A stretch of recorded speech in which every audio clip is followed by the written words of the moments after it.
Assalamualaikum warahmatullahi wabarakatuh. Bismillahirrahmanirrahim. Alhamdulillahirabbil alamin. Segala puji bagi Allah Subhanahu wa taala yang telah memberikan kita nikmat iman, Islam serta kesehatan sehingga kita dapat melaksanakan aktivitas hingga saat ini. Usholli wassalim ala sayyidina Muhammad wa ala alihi washabbihi ajmain. Amin amin ya rabbal alamin. Halo, selamat pagi teman-teman semua. Selamat pagi juga yang saya hormati Bapak Deden selaku dosen mata kuliah agama Islam serta teman-teman yang saya banggakan. Izinkan untuk saya memperkenalkan diri terlebih dahulu. Nama saya Muhammad Arya Dwi Parokusuma, bisa dipanggil Arya. Saya dari kelas MB 4908 dengan NIM saya 1040125000421. Pada kesempatan kali ini, izinkan saya untuk mempresentasikan tugas besar ujian tengah semester dengan judul studi kasus, yaitu Dilema Sang Arsitek Muda.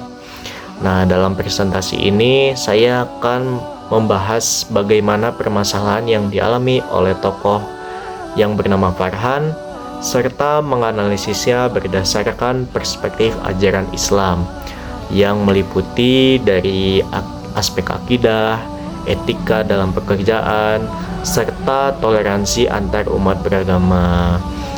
Baik, langsung saja saya akan membahas ke permasalahan yang sudah ada narasinya. Sebelumnya saya akan menjelaskan identifikasi masalahnya terlebih dahulu dengan berdasarkan narasi yang sudah diberikan. Nah, untuk masalah utama yang dialami oleh Farhan itu, yang pertama, Farhan mengalami krisis identitas. Meskipun ia sukses secara karir, tetapi ia merasa hampa dan mulai mempertanyakan tujuan hidupnya. Lalu yang kedua, Farhan itu mulai kembali mendekatkan diri kepada Allah dengan memperbaiki ibadah seperti sholat dan bersedekah. Lalu yang untuk ketiganya, Farhan ini menghadapi dilema dalam pekerjaannya karena ia diminta merancang bangunan yang secara fungsi diragukan dalam pandangan agama. Lalu yang keempat, yaitu Farhan harus menyelesaikan konflik antar pegawai yang berbeda agama terkait penggunaan ruang ibadah di kantor.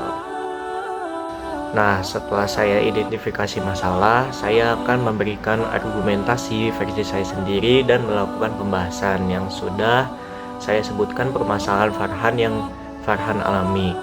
Nah, untuk yang masalah pertama tentang krisis identitas dan tujuan hidup. Menurut saya dalam Islam itu tujuan hidup manusia telah dijelaskan dalam Al-Quran surat Az-Zariyat ayat 56 yang artinya, Aku tidak menciptakan jin dan manusia melainkan untuk beribadah kepadaku.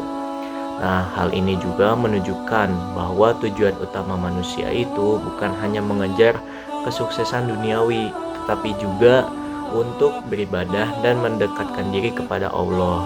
Lalu untuk pendapat saya selanjutnya, yaitu krisis yang dialami Farhan ini terjadi karena ia terlalu fokus pada pencapaian materi dan melupakan aspek spiritual dan dalam hidupnya. Lalu selanjutnya yang Farhan kembali kepada ibadahnya, bisa kita lihat sendiri bahwa Farhan itu mulai memperbaiki diri dengan menjalankan sholat dan gemar bersedekah. Hal ini sesuai dengan firman Allah dalam surat Ar-Ra'd ayat 28 yang artinya, Ingatlah, hanya dengan mengingat Allah hati menjadi tenang. Ia menunjukkan bahwa ketenangan sejati hanya dapat diperoleh melalui kedekatan dengan Allah. Menurut saya, langkah yang diambil Farhan sudah tepat karena ia mulai menyeimbangkan antara kehidupan di dunia dan di akhirat. Lalu selanjutnya yang permasalahan Farhan sendiri, yaitu dilema pekerjaan dalam perspektif Islam. Nah, dalam Islam sendiri, pekerjaan itu harus dilakukan dengan memperhatikan halal dan haram. Rasulullah Shallallahu Alaihi Wasallam bersabda dalam hadis riwayat Bukhari dan Muslim, sesungguhnya yang halal itu jelas dan yang haram itu jelas. Jika suatu pekerjaan juga berhubungan dengan hal yang dilarang oleh agama, maka sebaiknya dihindari. Farhan telah melakukan langkah yang benar dengan mencari dasar hukum melalui Al-Quran dan hadis dan pendapat para ulama juga. Ini menunjukkan proses ijtihad atau usaha dalam menentukan hukum suatu perkara. Dan menurut saya sendiri, jika pekerjaan tersebut terbukti bertentangan dengan syariat, maka Farhan sebaiknya menolak meskipun ada risiko terhadap karirnya. Lalu selanjutnya itu dalam bagian toleransi antar umat beragama, dalam menghadapi konflik antar pegawai, Farhan juga harus bersikap adil dan bijaksana. Dalam Al-Quran surat Al-Kafirun ayat 6 disebutkan, untukmu agamamu dan untukku agamaku. Selain itu, dalam surat Al-Hujurat ayat 13 dijelaskan bahwa manusia diciptakan berbeda-beda untuk saling mengenal. Ini menunjukkan bahwa Islam itu mengajarkan toleransi dan saling menghormati antar umat beragama.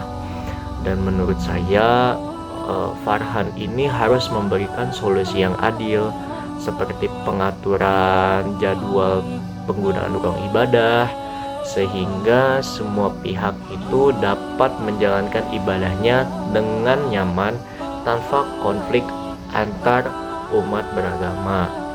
Lalu kita bisa tarik kesimpulan sendiri, dan ini saya buat kesimpulan menurut pandangan saya sendiri. Dari pembahasan tersebut dapat disimpulkan bahwa pertama, tujuan hidup manusia itu dalam Islam adalah untuk beribadah kepada Allah, bukan hanya mengejar materi saja. Yang kedua, untuk mencari ketenangan hidup dapat dicapai dengan mendekatkan diri kepada Allah melalui ibadah. Lalu yang ketiga itu, dalam bekerja, seorang muslim harus memperhatikan aspek halal dan haramnya, serta mengambil keputusan sesuai syariat. Lalu yang keempat itu, Islam itu mengajarkan toleransi antar umat beragama dengan tetap menjaga akidah dan keimanan. Lalu sebagai penutup dari saya, demikian yang dapat saya sampaikan dalam presentasi ini. Semoga pembahasan ini dapat memberikan pemahaman yang lebih baik mengenai bagaimana menghadapi dilema kehidupan berdasarkan ajaran agama Islam. Terima kasih atas perhatiannya. Mohon maaf bila ada salah kata dan salah pengertiannya juga. Wassalamualaikum warahmatullahi wabarakatuh. Selamat pagi teman-teman.